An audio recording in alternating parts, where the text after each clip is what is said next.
આપ સર્વોને હેતપૂર્વક જય શ્રી સ્વામિનારાયણ।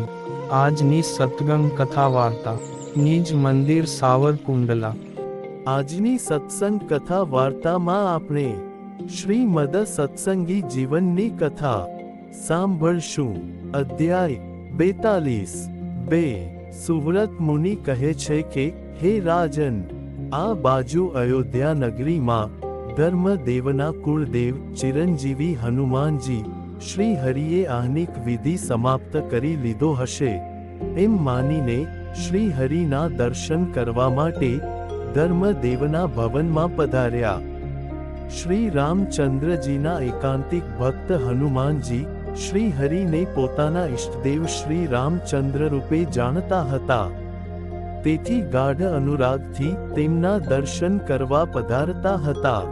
ધર્મદેવના ભવનમાં શ્રી હરિને નહીં જોવાથી હનુમાનજી અયોધ્યાપુરીમાં ચારે બાજુ શોધખોળ કરવા લાગ્યા, પણ શ્રી પ્રભુ ક્યાંને મળ્યા નહીં। તેથી સરયુ કિનારે બેસીને એક મુહૂર્ત પર્યંત શ્રી હરિનું ધ્યાન કર્યું। ત્યારે ધ્યાન કરતાં જાણ્યું કે શ્રી હરિ ધર્મ ભક્તિનું પોષણ કરવા અને અધર્મનો વિનાશ કરવા તથા તીર્થોને પવિત્ર કરવા માટે ઘર થકી ભરતખંડની યાત્રાએ ચાલી નીકળ્યા છે। શ્રી હરિ જે સ્થળમાં બિરાજતા હતા તેને ધ્યાન યોગથી જાણીને તત્કાળ સરયુ ગંગાને ઉલ્લંઘી બાળરૂપ ધારણ કરીને હનુમાનજી શ્રી હરિની સમીપે આવ્યા અને સાષ્ટાંગ પ્રણામ કરી બંને હાથ જોડીને આગળ ઊભા રહ્યા। પ્રસન્ન થયેલા શ્રી હરિ હનુમાનજીને પ્રણામ કરી કહેવા લાગ્યા કે, હે કપીશ્વર, તમે અમારા કુળદેવ છો, અહીં એકાએક ક્યાં હેતુથી આપનું પ્રત્યક્ષ આગમન થયું છે એ મને જણાવો।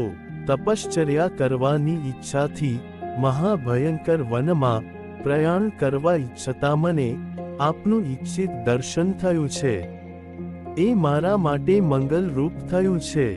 હે કપીશ્વર, ઘરથી બીજા ગામ પ્રત્યે પ્રયાણ કરતા મનુષ્યોને જો કે આપના નામોચ્ચારણથી જ કાર્યની સિદ્ધિ થઈ જાય છે, તો પછી આપના પ્રત્યક્ષ દર્શનથી કાર્ય સફળ થાય તેમાં તો કહેવું જ શું? હે રાજન, આ પ્રમાણે ભગવાન શ્રી હરિના મનુષ્ય ચરિત્ર રૂપી વચનો સાંભળીને હનુમાનજી કહેવા લાગ્યા કે, હે પ્રભુ, હું આપને મારા ઇષ્ટદેવ સીતાપતિ સાક્ષાત શ્રી રામચંદ્રજી ભગવાન જાણું છું કે જે શ્રી રામ ભગવાને આ અયોધ્યાપુરીમાં મને ચિરંજીવી થવાનું વરદાન આપ્યું છે। હે પ્રભુ, તમે જે દિવસથી આરંભીને છપૈયાથી અયોધ્યાપુરીમાં પધાર્યા છો તે દિવસથી પ્રતિદિન નિત્ય હું આપના દર્શન કરવા આવું છું। આજે મારો નિત્ય વિધિ પૂર્ણ કરીને સંગવ સમયને અંતે આપના દર્શન કરવા માટે ધર્મદેવના ભવનમાં આવ્યો, પણ ત્યાં આપના દર્શન ન થયા। તેથી મેં આપનું ધ્યાન કર્યું। તેના પ્રભાવે આપે જે કરવા ધાર્યું છે તે સમગ્ર બાબત જાણીને હું આપના દર્શનની ઈચ્છાથી અહીં આવ્યો છું। આપ દયાળુ મારી ઉપર કૃપા કરો। મનુષ્ય નાટક કરતા હોવાથી તમો ભક્તની જેમ જે કાંઈ મને કહો છો તે આપની શોભા છે, પરંતુ હું તો આપના ચરણનો સેવક છું। જો આપની આજ્ઞા હોય તો હું આપની સાથે આવું અને ત્યાં વનમાં તપ કરતા આપની હું નિરંતર સેવા કરું, એવી અભિલાષા છે। હનુમાનજીનું આવું નિષ્કપટ વચન સાંભળીને શ્રી હરિ કહેવા લાગ્યા કે, હે મારુતિ, તમે મારા અનન્ય ભક્ત છો, તમારી ઉપમા કોની સાથે આપું? પરંતુ મારુતિ, હું જ્યારે તમારું સ્મરણ કરું ત્યારે તમે મારી પાસે આવજો। અત્યારે મને તીવ્ર વૈરાગ્ય વર્તે છે। સંસારના સર્વે પદાર્થોથી ઉદાસ છું, તેથી વનમાં મને કોઈનો પણ નો સંસર્ગ ગમતો નથી। માટે હે હનુમાનજી, તમે અત્યારે તમારા સ્થળે પધારો। અને તમને જ્યારે મારા દર્શનની અભિલાષા જાગે ત્યારે હું જ્યાં હોઉં તે સ્થળે ધ્યાન યોગથી જાણીને મારી સમીપે આવજો. સુવ્રત મુનિ કહે છે કે, હે રાજન, ભગવાન શ્રી હરિએ આ પ્રમાણે કહ્યું, તેથી શ્રી હરિના અંતરના અભિપ્રાયને જાણનારા એકાંતિક ભક્ત રાજ હનુમાનજી દૂરથી જ સાષ્ટાંગ પ્રણામ કરીને તે જ ક્ષણે અંતર્ધાન થયા. ત્યાર પછી તેઓ ક્યારેક ક્યારેક શ્રી હરિના દર્શન માટે વનમાં આવતા અને દૂરથી જ પ્રણામ કરીને અદૃશ્ય થતા, તેમજ ક્યારેક શ્રી હરિની આગળ આવીને ઊભા રહેતા હતા અને ક્યારેક ઘોર જંગલમાં શ્રી હરિ સમાધિનિષ્ઠ છે એમ જાણીને તેમની ચારે તરફ ફરતા રહીને ચોકી કરતા ભૂત પ્રેતાદિક તથા વાઘ, વરુ, સિંહ આદિક હિંસક પ્રાણીઓથી શ્રી હરિનું રક્ષણ કરતા. હે રાજન, હનુમાનજી વિદાય થયા પછી અહિંસા, બ્રહ્મચર્ય આદિક મહાવ્રતને ધારણ કરનારા શ્રીહરિ અનેક ઘનઘોર જંગલો ઉલ્લંઘીને પૂરા 1 મહિને શ્યામ હિમગીરી પર્વત પર પહોંચ્યા. હિમગીરીની તળેટીમાં વિચરતા શ્રી હરિએ કેટલાક દિવસ પછી એક મહાઅરણ્યમાં પ્રવેશ કર્યો. આ અરણ્ય અનેક પ્રકારના અજગરો, મહાસર્પો, મૃગલા તથા સિંહ, વાઘ, અરણાપાડા, મહાગજરાજો, ભૂંડ, રોજ, કાળિયાર મૃગ અને કસ્તુરી મૃગો વગેરે હિંસક પ્રાણીઓથી ભરપૂર હતું. તેમજ અનેક પ્રકારના પુષ્પો અને ફળોથી નમેલી શાખાઓવાળા અનેક પ્રકારના વિવિધ વૃક્ષોથી નિર્મળ નીરવાળા ઝરણા, તેમજ ખળખળ અવાજ કરતી વહેતી નદીઓથી અને નિર્મળ નીરવાળા સરોવરો તથા અનેક પ્રકારના પક્ષીઓના સમૂહોથી તે મહાવન અત્યંત શોભી રહ્યું હતું. આવા મહાઅરણ્યમાં અતિશય કોમળ અંગવાળા વનના કંદમૂળ તથા ફળને આરોગતા, પાદુકાએ રહિત ચરણોથી ગતિ કરતા, બાળક હોવા છતાં પણ હિંસક પ્રાણીઓથી નિર્ભયપણે વિચરતા, ધૈર્યવાન, આત્મદર્શી, દીર્ઘદર્શી, કુશાગ્ર બુદ્ધિવાળા આવા પોતાનામાં અનંત શુભ ગુણો હોવા છતાં પણ ગર્વ રહિત એવા ભગવાન શ્રી હરિ સ્વધર્મનું પાલન કરતા થકા વનમાં વિચરણ કરવા લાગ્યા. શ્રી હરિને અત્યંત વૈરાગ્ય હોવાથી તેઓ સાંસારિક સુખમાં અત્યંત અરુચિ રાખતા અને અત્યંત દુઃખરૂપ વનવાસને પણ ઘરના સુખ કરતા અધિક સુખરૂપ માનતા હતા.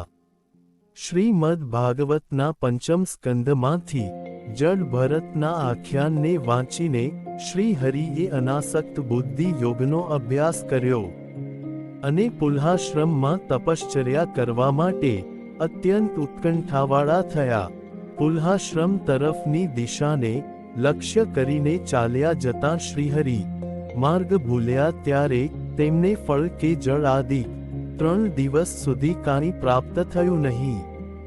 ચોથે દિવસે પણ કાંઈ આહાર પ્રાપ્ત ન થતાં શરીર શિથિલ થયું અને વાયુના વેગથી જેમ ધ્વજ દંડ નીચે પડે તેમ શ્રીહરિ ધરણી પર ઢળી પડ્યા. એક મુહૂર્ત પછી ધીરે ધીરે ઊભા થયા ને નેત્રો ઉઘાડીને ચારે તરફ દ્રષ્ટિ કરી ત્યારે થોડે દૂર એક નદી જોવામાં આવી. હે રાજન, મંદ મંદ ગતિથી ચાલતા ચાલતા શ્રી હરિ હિમાલયમાંથી નીકળતી તે નદીને કિનારે પહોંચ્યા. તેમાં સ્નાન કરીને આપતકાળના ધર્મને અનુસાર સંધ્યા વંદનાદિક નિત્ય કર્મનું અનુષ્ઠાન કર્યું. ત્યારબાદ જળપાન કર્યું, જેનાથી શરીરમાં કાનિક સુખ શાંતિ થઈ. પછી હે રાજન, નદીને કિનારે રહેલા વિશાળ વટ વૃક્ષ નીચે શ્રી હરિએ વિશ્રામ કર્યો. તે સમયે પોતાના પ્રાણપ્રિય ભગવાન શ્રી હરિના વનવાસજન્ય કષ્ટને નહીં જોઈ શકવાથી સકલ ભુવન ભાસ્કર સૂર્યનારાયણ પણ અસ્તાચળને પામ્યા. ત્યારબાદ શ્રી હરિએ તીવ્ર વૈરાગ્યવાળા નૈષ્ઠિક બ્રહ્મચારીઓના સ્વધર્મની મર્યાદાઓનું આ પૃથ્વી પર યથાર્થ સ્થાપન કરવા માટે સાયંકાલીન સંધ્યોપાસન વિધિનું અનુષ્ઠાન કર્યું. હે નિષ્પાપ રાજન, સંવત 1849ના શ્રાવણ વદ કૃષ્ણ પક્ષની અષ્ટમીની રાત્રિએ તે ઘનઘોર વનમાં ગાઢ અંધારું છવાયું હતું. મેઘાડંબરથી આકાશ પણ ઢંકાયેલું હોવાથી નક્ષત્ર મંડળના પણ દર્શન થતા ન હતા. આ અંધારી રાતમાં શિયાળિયા, ઘુવડ, વાઘ વગેરે પ્રાણીઓ ભયંકર અવાજ કરતા પરિભ્રમણ કરી રહ્યા હતા તથા તમરાઓના તીખા શબ્દો પણ સાંભળનારાને કર્ણશૂળ સમાન લાગતા હતા. આકાશમાં ઝબકતી વીજળી સાથે મેઘની ભયંકર ગર્જનાઓ થતી હતી અને ચારે તરફ વારંવાર વીજળીના ઝબકારાઓ થતા હતા. દૂર દૂર અહીં તહીં ભટકતી ભૂતાવળોની હારમાળાઓ દેખાતી હતી. તેથી હે રાજન, મહાઘનઘોર જંગલની આ રાત્રિ ધીર પુરુષોને પણ અતિશય બિહામણી લાગે તેવી હતી. તે સમયે ભગવાન શ્રી હરિ શરીરનું ભાન ભૂલી દ્રઢ આસન વાળીને સમાધિમાં ઉતરી ગયા હોય તેમ રાધિકાપતિ શ્રી કૃષ્ણનું તેમજ સ્વસ્વરૂપનું સ્મરણ ચિંતવન કરતા થકા નિર્ભયપણે શાંત સ્વરૂપે જ ત્યાં બેઠા હતા. તે સમયે ભગવાન શ્રી હરિના દર્શનની અત્યંત ઉત્કંઠા ધરાવતા પવનપુત્ર હનુમાનજી સૂક્ષ્મ રૂપ ધારણ કરીને અચાનક તે સ્થળે આવ્યા ને સાષ્ટાંગ પ્રણામ કરીને જોયું તો શ્રી હરિ સમાધિમાં છે અને જે સ્થળે શ્રી હરિ બિરાજે છે તે સ્થાન અતિશય ભયાનક છે. એમ જાણીને શ્રી હરિની રક્ષા કરવા માટે ત્યાં જ ઊભા રહ્યા. ઇતિ શ્રીમદ સત્સંગી જીવને નારાયણ ચરિત્રે ધર્મશાસ્ત્રે પ્રથમ પ્રકરણે શ્રી હરિનો ગૃહ ત્યાગ અને હિમાલયમાં વિચરણ નિરૂપણ નામે 42મો અધ્યાય સંપૂર્ણમ. અને હવે પછીની કથા વાર્તા આપણે આગળના ભાગમાં સાંભળશું. અત્યારે આપ સર્વોને ભાવથી જય શ્રી સ્વામિનારાયણ.